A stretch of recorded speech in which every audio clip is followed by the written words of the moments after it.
चुनाव आयोग ने प्रभाग रचना की तैयारी शुरू कर दी है, जिसको देखते हुए यह अनुमान लगाया जा रहा है कि अक्टूबर तक राज्य में स्थानीय निकाय और मनपा के चुनाव संपन्न हो जाएंगे। राजस्व मंत्री चंद्रशेखर बावनकुले ने स्थानीय निकाय चुनाव के लिए भाजपा के तैयार रहने का दावा किया है। सोमवार को नागपुर में पत्रकारों से बात करते हुए कहा कि भाजपा के संगठन पर्व पूरा हो चुका है, जल्द ही नए प्रदेश अध्यक्ष के नाम का ऐलान होगा। आज हो या कल चुनाव के लिए पूरी तरह तैयार है। इसी के साथ बावनकुले ने चुनाव आयोग से जल्द चुनाव कराने की मांग की है। आज तर अवकाळी पावसामुळे शेतकऱ्याचं जे नुकसान झालं, अमरावती जिल्हा, नागपूर जिल्हा, विदर्भ आणि महाराष्ट्रातलं, या नुकसान भरपाईचा आढावा घेण्याच्या सूचना माननीय मुख्यमंत्र्यांनी सर्व पालकमंत्र्यांनी दिल्या होत्या। आज नागपूरची अवकाळी पावसात जे नुकसान झालं त्याबद्दलच्या नुकसान भरपाई देण्याबद्दलची बैठक आज जिल्हाधिकारी कार्यालयात आहे।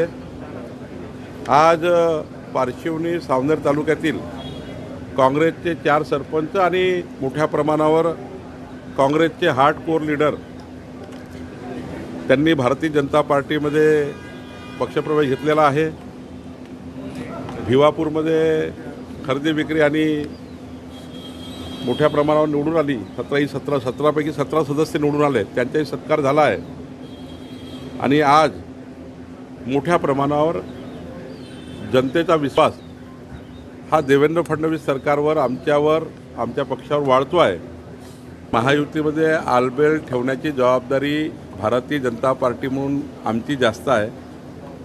मी आणि माननीय मुख्यमंत्री नेहमीच पुढाकार घेतो आहे, पक्ष म्हणून आम्ही पुढाकार घेतो आहे, मुख्यमंत्री सरकार म्हणून पुढाकार घेतो आहे की महायुतीमध्ये कोणत्याही परिस्थितीमध्ये कुठेही ठिणगी पडू नये।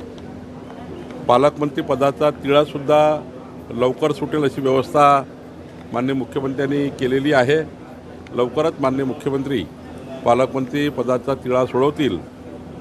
तिसरा राहिला रायगडच्या पॉलिटिकल वारचा, तर रायगडच्या माझ्या सर्व भाजप, शिवसेना आणि राष्ट्रवादीमधल्या, युतीमधल्या, महायुतीमधल्या सर्व नेतृत्वाला आणि कार्यकर्त्यांना या ठिकाणी पक्ष, भाजपा म्हणून सर्वात मोठा पक्ष म्हणून एक विनंती राहणार आहे की चव्हाट्यावर वाद नेण्यापेक्षा आपापल्या नेत्याशी बसून आपापले वाद सोडवता येतात।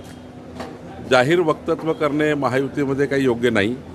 माझा सल्ला द्यायची काही फार मी एवढा मोठा नाही आहे की मी कुठल्या पक्षाला सल्ला देईन, पण एक महायुती म्हणून जर भारतीय जनता पार्टी प्रमुख पक्ष म्हणून जे आता रस्त्यावर जे वाद काही होतात ते न होता आपापल्या नेतृत्वाशी बोलून वाद संपवले पाहिजे असं मला वाटतं।